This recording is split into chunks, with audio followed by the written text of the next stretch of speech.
guys, the Curious Owl here, and today I will be going over my July 2022 wrap-up.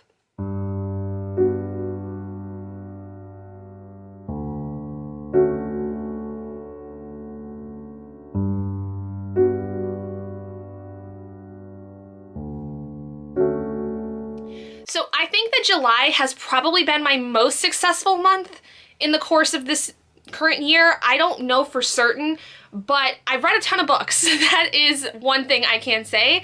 And I definitely feel like I am in a great groove of reading. I think that basically the idea of taking this kind of slight break with not putting out as many videos over the course of this month to give myself a little bit more breathing room was really the best option for me, because I think that it really just re-sparked my creativity. It really got me to get out of a giant reading slump that I feel like was kind of starting to come around here about the midway through the year. So I'm really happy with how things are going, and rest assured that going into August and for most likely the rest of the year and in the future, there's going to be a lot of things going on. There's going to be a lot of things coming in, which I'm going to talk about here in a little while, but first I want to go through the wrap-up portion of this before I announce some very, very exciting things going to be going on starting in August. Let's go into the wrap-up for July. So I got through a total of 16 books over the course of the month, but 2 of those books were DNFs, so I still count them as completed in a sense. They just didn't get really rated, and they didn't get their pages counted in for this month, but I did try 16 books and 14 of them were completed. I read a total of 4,672 pages and 0 minutes worth of audiobooks. 10 of the books I read this month were physical and 4 were ebooks and had no audiobooks. And all 14 of the books I owned personally, either through my Kindle or my actual physical library. Now, in terms of star ratings, like I said, I did have 2 DNFs, but I had 4 of the books I read this month be 5 stars, 5 books that were 4 stars, 1 3-star, and 2 2-stars. There were no 1 stars in this month. I'm gonna start with the first book I finished this month, which was one of my carryovers from June, which was Shadows of Self by Brandon Sanderson. I did read this and the 3rd book in the Mistborn Era 2 series, Bands of Mourning, basically back to back.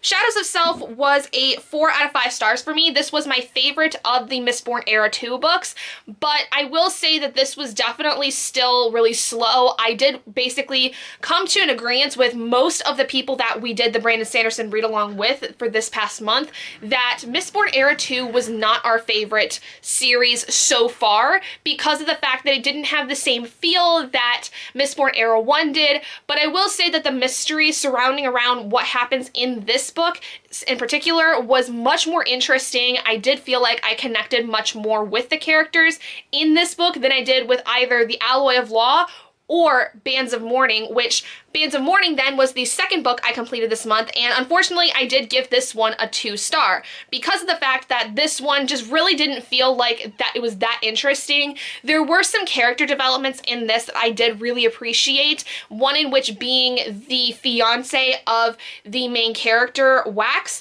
and so I just really felt that this was a huge letdown, and in general this series was not what I had really expected it to be. I overall just kind of felt like it wasn't really necessary, and I don't feel like I got much from reading this series, but I do understand that in terms of looking at the overall Cosmere, this is a series that is important, so I am glad that I did read it so that I can say I've read it, and I look forward to the final book in this era because there is 1 more book coming out in Era 2, and then we are getting at least 2 more eras within the Mistborn world, so I am excited to see where this goes. I just really hope that book 4, the final book, really fares better than books 1 or 3 did and kind of is more in favor of what book 2 did, because I just really seem to like book 2 more than I did book 3 or book 1. The thing that I read was the short story of Mistborn's Secret History from the Arcanum Unbounded collection that Brandon Sanderson created. This is a novella that is involved in the Mistborn world, and I feel like that this is something that is a little on the fence for some people because of the fact that they're not sure exactly what was the reasoning behind placing this after Bands of Mourning, because if you look in Arcanum Unbounded in the notes that Brandon Sanderson writes about, he says that this does contain some spoilery material for Era 2, so you need to have read Secret History after completing what there is of Era 2 so far, which would have been Bands of Mourning. But this basically is a short story of outlining the events of things that happen in Mistborn Era 1 from Kelsier's perspective, which we don't really see much after the first book. So that was incredibly fascinating to read from, but I was really let down by the fact that this novella honestly was leading up to the idea that we were going to also see his perspective involved with Era 2, hence why there was supposedly going to be spoilers for Bands of Mourning. And there is a spoiler that is involved that you learn about in Bands of Mourning, but it is something where I don't think you would catch it until you had read Bands of Mourning. So I guess that the spoiler does still work for if you've read Era 2, but it is also something where, like, you could have read this novella and not really understood what that spoiler was, and then read Bands of Mourning and that have been like, oh, that's what that was about. So, like, you could pretty much, I think, either read it before reading Era 2 or after. It doesn't really matter, because you're not gonna really know where the puzzle pieces connect until you read Bands of Mourning. But I was basically really let down by the fact that we just didn't get any of his perspective over the course of Era 2. Hopefully going to possibly maybe be a second part to this. I don't know for certain. Sanderson isn't 100% certain himself whether he will do a second installment of Secret History in terms of looking at what happened during Era 2 and if he'll do more after Era 3 and Era 4. But I did really like this perspective of Kelsier because it really answered a lot of questions in terms of how exactly did things go over the course of the first era that we had some questions about in terms of, like, the reason why things happen or how things exactly happen, because this really answers a lot of very obscure questions that we didn't really know the answers to until reading that. But I did give Mistborn Secret History a 4 out of 5 stars. The next book that I tried to read and was my first DNF for the month was Wild and Wicked Things by Francesca May. This was the royally booked book club pick for the month of June, and I had to carry it over into July because I was trying to play catch up. And ultimately, about 50 pages into this, or around 10% of it, I did DNF it. Basically, the way that the story was developing compared to the synopsis was not what I was envisioning, and I really just lost interest after 50 pages. I wasn't really as enthralled with it as I had wanted to be. I figured that it would be really a waste of time, I think, to read something that I wasn't really enjoying and was possibly going to be something I wasn't going to enjoy at all, and my time would be better suited reading something I was actually a little bit more interested in. So I did DNF this. The next thing I read was my first 5-star read of the month, which was A Court of Mist and Fury by Sarah J. Maas. This is the second book in the A Court of Thorns and Roses series. So excited to finally read this because I've been doing this read along with my friend Princess at Castle Library, and I was shocked but pleasantly surprised with how much I loved this book in particular. I was crying so much because when I read A Court of Thorns and Roses, I wasn't really sure at first whether or not I was going to like this series and whether or not it was going to continue to get better as the story went on. But I was so surprised with how much I loved this, especially with the fact that this book really centers around more about Feyre and Rhys, and I just fell in love with Rhys. I finally understand why everybody who reads this series tells me that they thirst over him, because he is just this god of a man, and I just loved every second of it. I felt like that this honestly was just really where I think Sarah had hit her stride with this story, because I think the beginning of A Court of Thorns and Roses was really, really rough. The entirety of that book, for the most part, was rough in places, where I think that this one, she really hit her stride with the plot, the world, and especially the romantic aspect of Feyre, whether or not she was going to go for Tamlin or Rhys, and the kind of problems that come around with that, because this one really focuses on Feyre trying to figure out what she wants, who she wants to be with, and really about finding her own path in this life she has post A Court of Thorns and Roses. And I also understand why everybody has this kind of animosity toward Tamlin, because that man needs to get slapped a lot with a brick. The next book I read was The Order of the Pure Moon Reflected in Water by Zen Cho. This was a novella I had just randomly decided to pick up after having DNF'd Wild and Wicked Things because I needed something to read in between a few other things I was already planning, and I thought this would be a good choice because I'd heard not really a lot of things about this, but I was really pleasantly surprised with what I thought of this.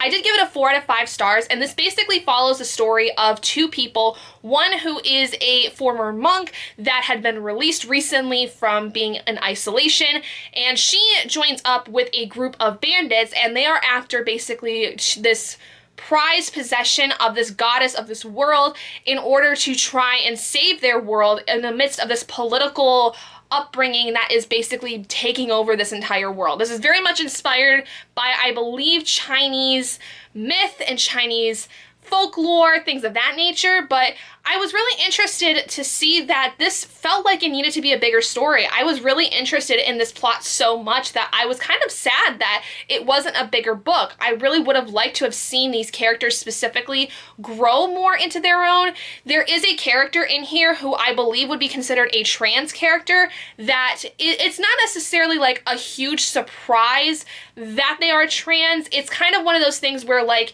it's a topic that is not really discussed enough in this world, and so it feels like it's this giant big surprise with this character being a trans character, but in reality it's more of the fact that people didn't really understand how exactly they became trans, and there is a little bit of a magical involvement within that as well in terms of like the reason why this person is trans as opposed to it being more of a biological personal journey. So it's interesting to see that this is something that was so short because I would have expected something like this to be a little bit bigger and really expand more on those magical things, and more specifically too, how does somebody in that position navigate politically, especially if there is this kind of overarching empire? How do they view that? How do they really like delve into these things? So there was a lot of potential, I think, for this to become a larger piece. Not quite sure why this wasn't expanded into a novel, or if the true intent of it from Zen Cho was to keep it as a novella and it kind of be almost like a prequel of sorts to something bigger. I don't know. I would have loved to have seen this be something much bigger though, because I think that this had a lot of interesting potential. But I gave this a 4 out of 5 stars because I just really enjoyed it and just really wanted it to be longer. That's all there is. I wanted this to be a much more bigger, fleshed out story than what I got with it. The next book I completed was Bedazzled by Ryan LaSala. Again, I needed something to read in between Wild and Wicked Things and the next book that I was planning on reading. It was basically around the time of Summerween. Like I had a few days before Summerween and I had a lot of extra time because I had DNF'd Wild and Wicked Things, and so I like chugged through like a couple of books in those few days between. So this one was just one of those random ones I decided to pick up. But this is a YA contemporary basically based around a cosplay convention, and I really enjoyed this. I gave this a 5 out of 5 stars because honestly, I loved every second of this. This deals with a young man who is the son of a very prominent artistic curator of sorts. Like she's not only a former artist herself, but basically is a curator of artistic pieces, and he is looking to go into doing cosplay, but his mom's not really involved in that. She thinks that it's very silly and a waste of his talent and all these things, and she would much rather him go into just doing fashion by itself as opposed to doing it as something so much more trivial as cosplay. But this also does deal with another aspect of this story where the main character had a former relationship with somebody and they had broken up with them a few months before the main storyline of this book. Storyline is broken up between a current timeline and the timeline basically of the entire relationship that the main character has gone through with his former boyfriend, and the intricacies of that relationship, the issues that were brought up around it in terms of things like homophobia, and then also the developing love of cosplay and of going to conventions and things of that nature. This is very much a love story to not only the relationship that's involved, but it's a love story about conventions and cosplaying itself, and it very much has that Project Runway vibe where there's a point in the story where there's a competition involving who can really create the best cosplay things. Like it's very much Project Runway style, which I really enjoyed because back in the day I was a huge fan of Project Runway, and I just really enjoyed this story from beginning to end. I probably ate this up in the course of an entire day, and I don't know, something about this just made my heart really happy. I got very emotional throughout parts of it because it was just one of those stories where, like, it's so sweet, and it also tackles some really good topics that need to be addressed, especially in things like YA, in terms of things like homophobia and finding yourself and being proud of who you are and what you do and not letting anybody really bring you down about it. So really enjoyed this, and I definitely feel like this is something I would reread if I needed a very heartwarming, cozy read for whatever reason. The next thing I read was the first book I needed to read for Summerween, which was The Demon in the Wood by Leigh Bardugo. This is a short story basically starting off, I believe, what would be the origin story of the Darkling from the Grishaverse series, and I was made aware of that after I finished it, because when I first finished it, I gave it like a 3-star because I just didn't understand like what was the point of it. It really follows a mother and her son when they go into this camp looking for safety, for asylum, and the son has some very dark, mysterious powers, and he gets involved with a group of kids who then want to take advantage of that. And that's basically all I can say without spoiling too much, but this is, I believe, an established prequel story and origin story for the Darkling, things where you have to go read it for yourself to really come up with your own ideas of it. I just wasn't floored by it. I wasn't disdainful of it. I was very much just, okay, I read it. That's it. So I kind of just gave it a 3-star because I didn't really get anything out of it. Short story though was for the prompt to read a book at night or in the dark, because this was like 20-some pages. I read it in like maybe half an hour. The next book I read was another book for Summerween, which was City of the Plague God by Sarwat Chadha. This was to complete a book that had Halloween colors on the cover. This is a middle grade beginning of a series that is involving Mesopotamian mythology. So think of basically Middle Eastern mythology before the Middle East was basically taken over by the Muslim community. This is very much focusing on a lot of the Muslim ideas in terms of the old gods that were involved in that specific area, not specifically just to the Muslim community itself, but there's a lot of influence in this because the main character is Muslim himself, and his family had immigrated from, I believe it was Pakistan, if I'm not mistaken, and this basically is just like any other Rick Riordan Presents book or Rick Riordan book. Involves a kid who finds out he's a demigod of some kind and has to save the world. Like, that's pretty much what this is. Specifically though, involves the main character Sick, who basically is being told that he's got some kind of gift of immortality, and the death god in Mesopotamian mythology is after him and wants to get that immortality. And it has to do with the story of Gilgamesh. So if you're familiar with the story of Gilgamesh and his adventures and everything, this would be a really great book to read because it really brings in a lot of that story. But even if you're not familiar with anything to do with Mesopotamian mythology, like myself, having had no real idea of any of the gods or anything about the stories involved in the old Mesopotamian mythologies, this is such a great way to get involved in it and get you interested enough to wanting to research it. Because very similar to many of the other books within the Rick Riordan Presents imprint, and also in Rick Riordan's work also, you have this really great taste of the mythology, little bits and pieces that you learn across the way about the gods and the goddesses and the things that were told about in terms of their stories and what they did. Always just gives you just enough to where like you're interested, you want to know more about them, even if you've never really been interested in that mythology before. So I was really interested in this, and I ended up giving this a 4 out of 5 stars because I just really loved a lot of this, but I did feel like that there were some characters I just didn't feel like I really grasped too much. There's one main character in this that is the best friend of Sick's older brother who had unfortunately passed before the story, and his character I felt like was kind of not necessary. He really didn't have anything to do in the story until the very end of it, but I just didn't feel like I connected with him enough. He was kind of that character that was very prim and prissy and just didn't really sit well with me. I felt like he was kind of more annoying than anything, and so I just didn't see much of a point to him. But overall, I really love this, and I'm looking forward to when Sarwat Chadha ends up coming out with another book in this series, because there is some room for another book at the very least.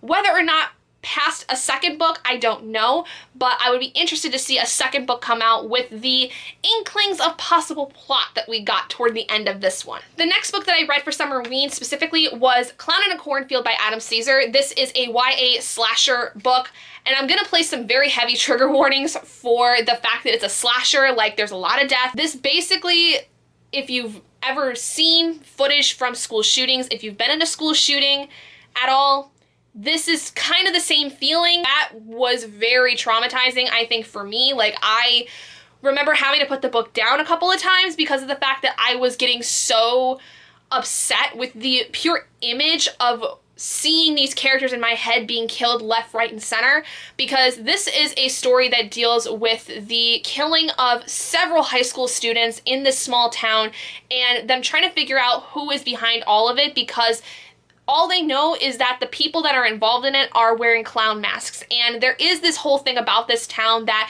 is very dark and mysterious, and it seems that the community itself is very tainted. And that's all I will say on it, because otherwise I will be going into a lot of spoilery content.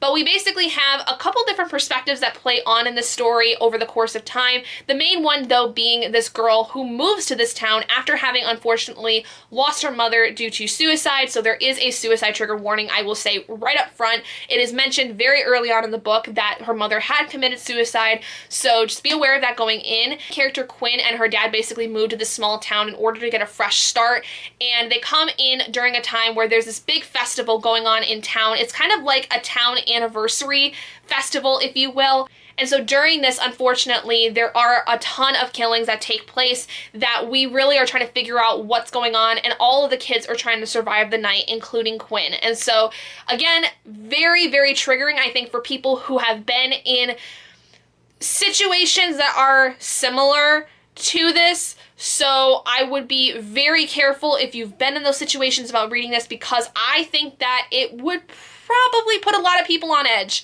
But I gave this a 3 out of 5 stars because other than the content involved with it, I felt like it was really slow. I felt like we really didn't get 100% understanding of why these things were happening. Like, you understand to a certain extent what was going on, why things were going on, but nothing really fully concrete to me specifically. I feel like I got very lost with some of the reasoning that was going on in this story. But apparently there is a second book that comes out here very soon in August, and so I am curious to read that one, because the fact that the way that the story ends is ominous. And ominous to the point where I'm like, what is possibly going to be going on in book 2? Because the second book takes place when Quinn is in college. And so I'm very interested to see how the events play out, with the fact that things are going to basically start up again, and I don't know how I'm going to deal with that, but I am very excited to read it because I liked this enough to where I would want to read the second book. But when I finished it, I had no idea that there was a second book even coming out until somebody had told me so, and I was very surprised to find out that it was going to be real quick when that one came out. So when it comes out, I will be getting my hands on it and hopefully reading it probably in October. I will hold it off to October because of the fact that it would be the perfect time to read another slasher fic. But this is, I think, a really good idea of what you would expect from slasher stories if you're a fan of slasher films. So might be worth something checking out if you're interested in it, but do heed to the things that I have said about it, because I think it would be very damaging to some people who are not ready for this kind of material. Clown in the Cornfield was to read a slasher for Summerween. I read was the next book for the Brandon Sanderson read-along that we are doing for July, which was to read Elantris, and there are 2 other novellas I will be going into here shortly. But the main book was Elantris. This is the first book Brandon Sanderson had ever published. This is the first book in the Cosmere that was ever in existence. And this deals with a world where there are people who kind of die, but not really. There is this sickness that goes on in this world where essentially people equate it to death, and they are sent off to this place called Elantris that is basically a city of the dead, if you will. And we have 3 perspectives that are involved in this story. The first of which being the crown prince of this world, Erelon, and it turns out at the very beginning that he contracts this sickness and is sent off to basically die. in the case of going to Elantris and living out the rest of his life there. The second perspective we have is of his fiance, Serene, who is supposed to be coming to marry him, and then when she gets to Arelon, finds out that he is dead, and she's kind of like, well, guess I'm still queen because my marriage contract says even if he's dead, I become queen. And a lot of her perspective is looking at the inner politics of the world of Arelon, the issues surrounding around it, and also involving our third perspective, which is the character of Hrathen, who is this religious zealot. He is a part of a very established religion that is looking to take over the entirety of the world, starting with the capital of Arelon, and really just wanting to get his mitts involved and convert as many people as possible by any means necessary within 30 days. And it's not really ever told what will happen after 30 days if he doesn't convert everybody, but you can basically assume that it's not good things at the very least. Really, a lot of Elantris is looking at the inner political structure of this world and also the issues of a religious group looking to overrun the world. On top of that, with Raoden, or the Crown Prince's perspective, we learn a lot about Elantris and the mysteries surrounding around the magic involved in this world, including how exactly and why exactly people keep getting this sickness, and what does it mean when they have this sickness, and what does Elantris do? Because Elantris at one point in time in this world was considered the city of the gods. Because of some possible issue that had happened over time, Elantris just then became a city of the dead. And so Raoden's perspective really brings in a lot of questions in terms of the magic system of the world, whereas Serene and Hrathen bring in a lot more of the political and religious aspects of this story. I understand that a lot of people don't seem to like this as much because of the fact that it seems very disjointed. There's a lot of political building involved in this. There's a lot of world building involved, and the magic system doesn't fully seem complete by the end of this. I really enjoyed my time with this though, because I really felt that I grew to love Serene and Raoden specifically. Hrathen I could really give a rat's ass about, but things change obviously over the course of time with him, and I just really appreciated though that Serene and Raoden were very strong characters in their own rights. Serene is very much that kind of typical, you're not your typical girl, if you will. She's very headstrong. She doesn't really let anybody tell her what to do. She's very much someone who is looking to prove themselves in a world where women are not viewed as anything really but objects, which I guess you could equate in some ways to current society still. But I just really appreciated her perspective because I loved looking at the political aspect of things and how she was weaving her way into it without anybody telling her otherwise. Like, she just was full on, ready to take over, ready to get herself involved. And then with Raoden, a similar idea where he wanted to find out everything he could about Elantris and figure out everything he could about this magic and the world, and it just was really, really fun to read.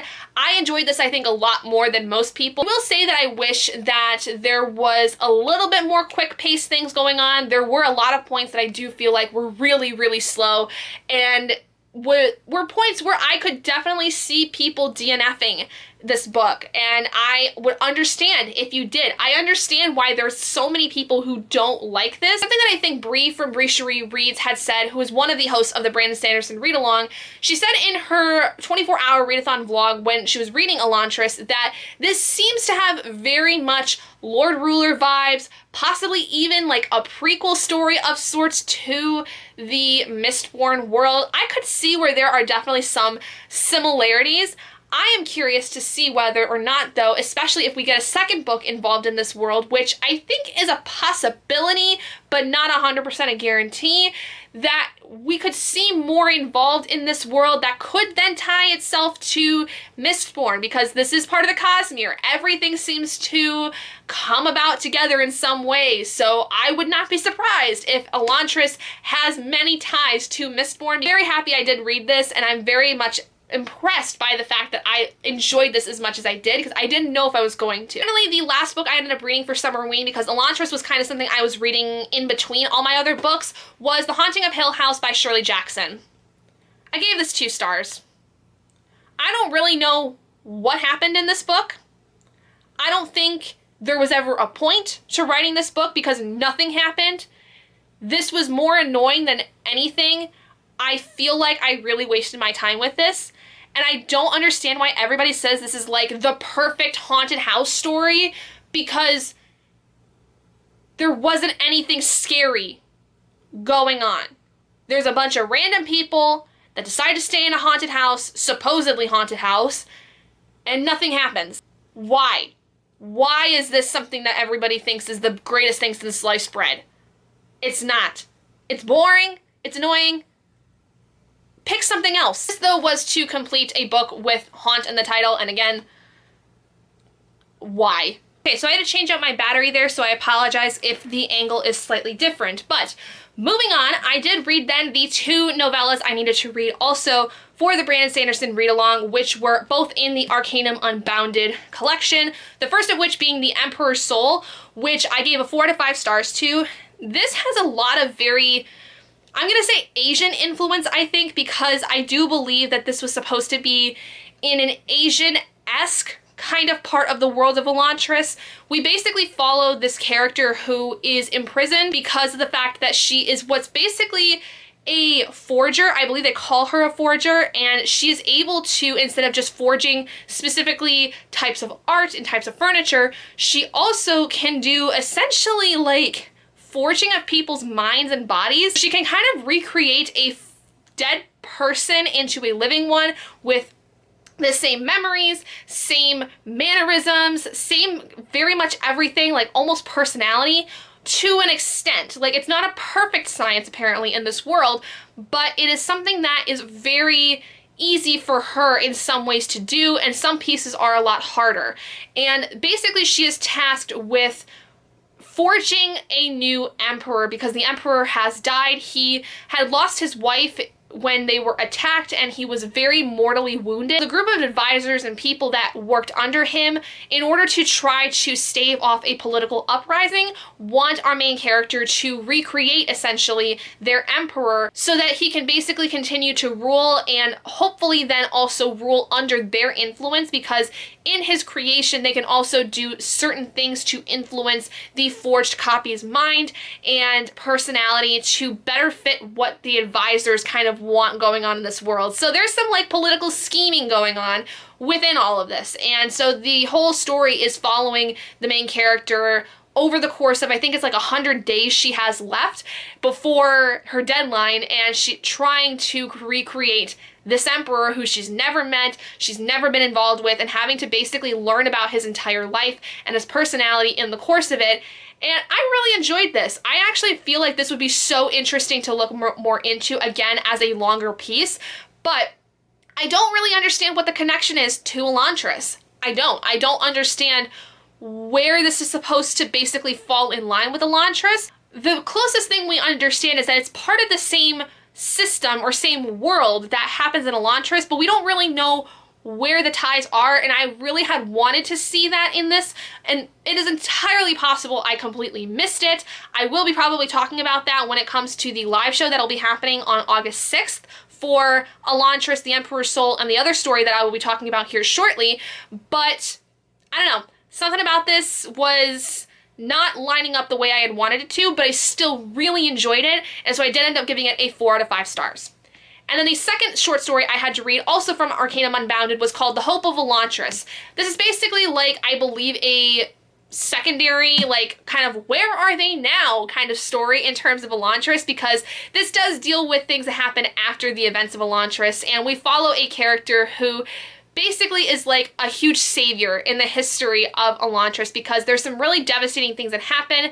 The city of Elantris is attacked, and she is tasked with going and saving all of the children that she takes care of, and you find out some very interesting things about the magic going involved within this world and how it's changing and how it's developing even after the events of Elantris. And I can't say much more other than that without spoiling it, but I was very, very invested in this, and I was so happy to see that we're gonna see more coming from this world. And again, I don't know 100% for certain if there's gonna be a second installment in the Elantris series fully, but at the very least we know that there's gonna be something to do with this going on in the future, because the magic is developing at the very least. So I gave this a 5 out it 5 stars because I enjoyed it from beginning to end. I love the character that we got involved in this because she was so sweet, and even though she was so scared throughout all of this, she persevered. And that is what I love to see in any story, is a character who is incredibly scared still get the job done, still do what they need to do. The next book was my other DNF for this month, which was Specialty Topics in Calamity Physics. This was the Royally Booked Book Club pick for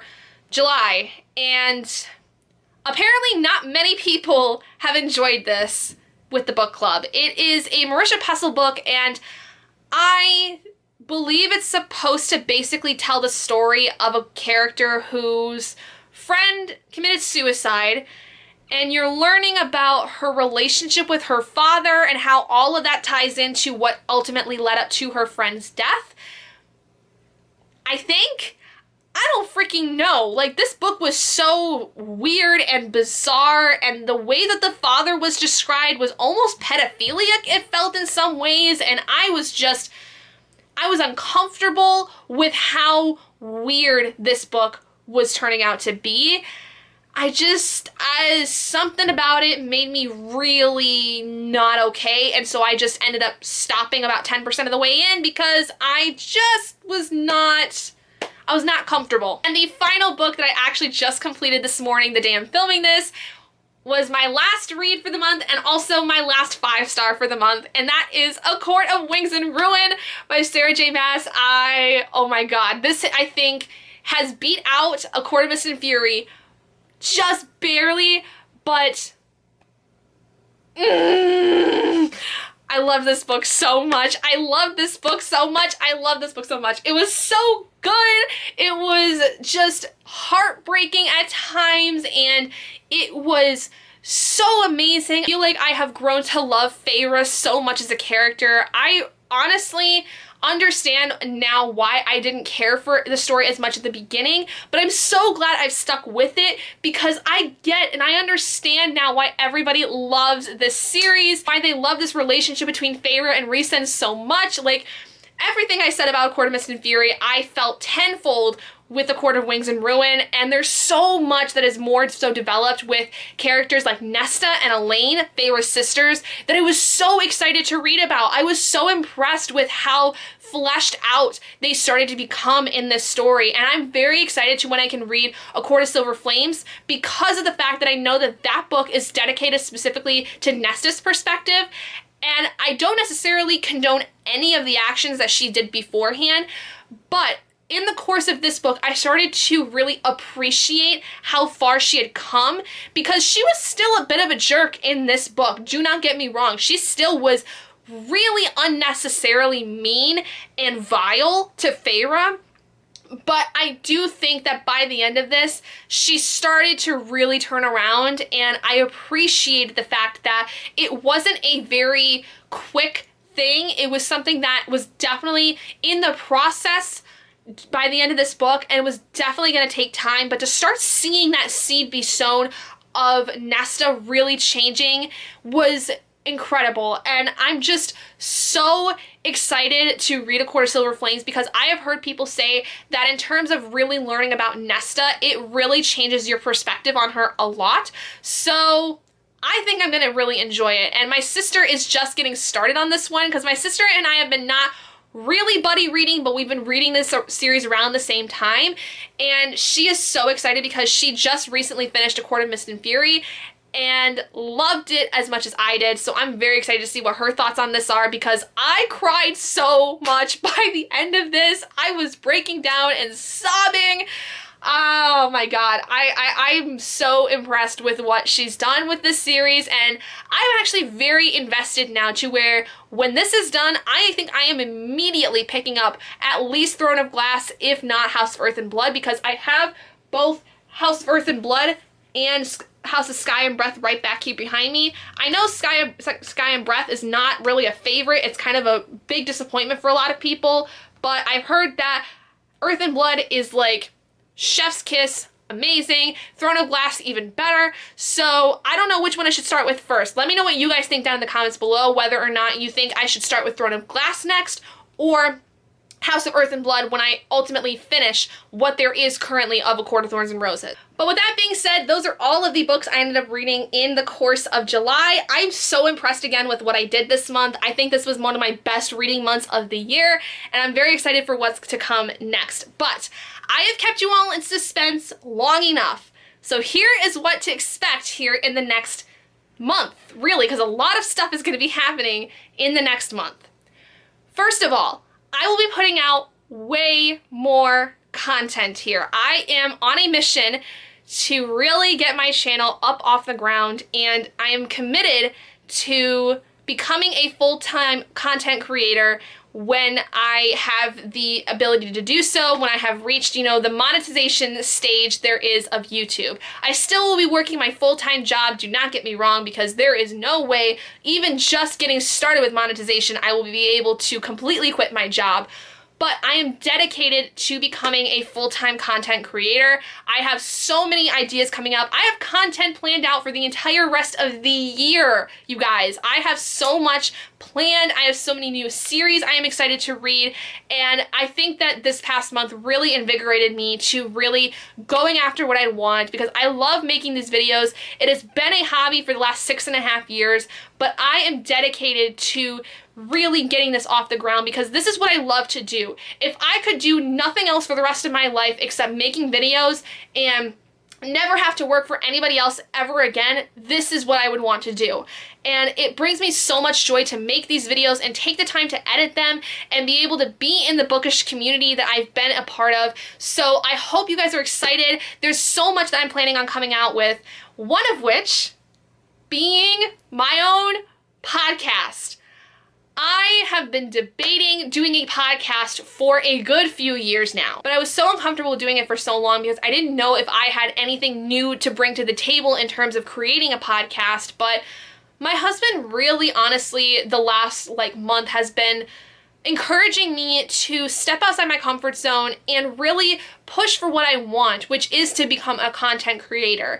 And he really thinks that I have, you know, something to say that could be very different for a lot of people. And for those of you that are interested in some thoughts in terms of different things about bookish content, like genres or series or anything to do with bookish content, you know, just even a little catch up of how things are going when I'm reading, you know, when I'm not doing vlogs or whatever the case may be. You know, he has always been somebody that is you should be doing this because this is something that, you know, you would be great at doing. You love to talk about everything to do with books. You love to talk about, you know, things that are coming out, things that are being released. You love talking about the intricacies of genres and of writing and of, you know, doing different things involving books. And so he really pushed me to make my podcast. So I will be posting it through the Anchor app if you're familiar with it.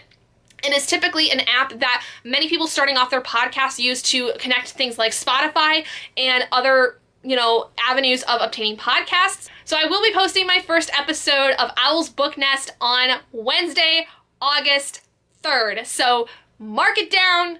Whatever the case may be, it will be coming out. I will be sharing it on all of my platforms, on my Instagram, my Twitter. I'll try to post a video when I announce it on YouTube. I am so excited. I don't know whether or not I'm going to be posting video versions of it on YouTube at all. I don't know if I do, if I will just post the audio of it like I would on Anchor, or if I would actually be posting a video companion of me talking to you guys, because honestly most of the podcast will be by myself, so it's not like I'm gonna have somebody to talk to in particular.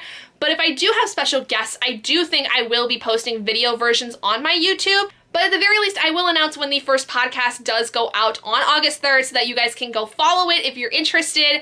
I'm so excited because I have, again, been wanting to do this for so long, and I hope you guys enjoy it when I, you know, come out with the episode. In addition to that, there's going to be some new series going on the channel, first of which being a new series called Finish or DNF, which basically is going to be me doing experiment videos of series that I've heard people say I should read, things that, you know, would be piquing my interest, and basically doing it where I'm gonna read as much of it as I can until I end up DNFing a book or ultimately finishing the entire series. Now, this is gonna be something where I'm gonna try to make sure that these series are small, so maybe at max 5 books. So if you've got any suggestions, let me know down below. I do have some ideas already, the first of which being From Blood and Ash by Jennifer L. Armentrout. Now this one, I don't know if I'm gonna fully finish the series because I have heard that this series is very polarizing for a lot of people. We'll go with that for various reasons. Now, I have heard that though that people that have loved the Court of Thorns and Roses series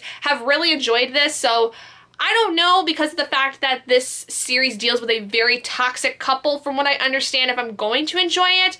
But at the very least, we will start off this series with this one because of the fact that this is a very polarizing series for a lot of people. I also have a series that I will be doing for the Darker Shade of Magic series by Victoria Schwab because of the fact that I have not read this series and that it is one of the most favorite series of hers. I had some kind of hit or miss ideas with some of the books I've read of hers, so I think this would definitely be something I would be interested in trying out. And then there's also a cozy mystery series that I was recommended. I think it's called The Countess of Harley. This is a 5-book cozy mystery series that I was recommended by my friend Jen at Genderqueer. So I would be interested in reading this, mostly because I've never read cozy mysteries. So this video will actually be my first foray into cozy mysteries and whether or not I'm gonna enjoy it as a genre. So I'm very excited, but if you have any suggestions for future series videos, let me know down in the comments below because I would so be interested in hearing what you guys have to say. But I think that that is all of the announcements I had. I'm just very excited to come out with more content. I am very excited to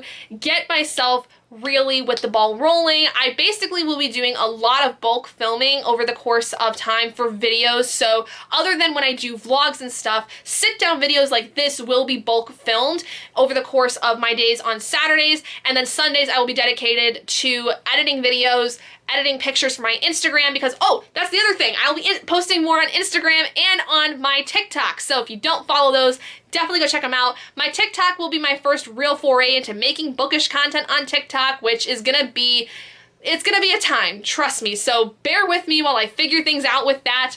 I'm just not sure whether or not it's gonna turn out the way I want, but at the very least, August will be a good trial run for me. And then I am gonna be posting a lot of content on my Instagram, which has never really been a bookstagram, similar to how my TikTok has never really been a book talk. But we're gonna see if these platforms are gonna do any better for me if I really put my mind to it and really focus on getting stuff done with them, just like with my YouTube channel. So make sure to go follow me on my socials because y'all will see all kinds of new stuff coming out in the next month, and hopefully from there the rest of time. So we'll see how all this goes, but I hope you guys are excited. I'm excited, and I hope that this journey to getting my channel monetized and then hopefully after that becoming a full-time content creator will go well. It might not go smoothly, but it will go well at the end of the day, hopefully. So thank you all so much for joining me in this video. If you guys did enjoy it, please do give it a big thumbs up. And if you haven't already and you'd like to be and would like to see more content like this, go ahead and hit that button down below and subscribe to become an owlet in our flock. And I will see all of you guys in my next video. Bye guys!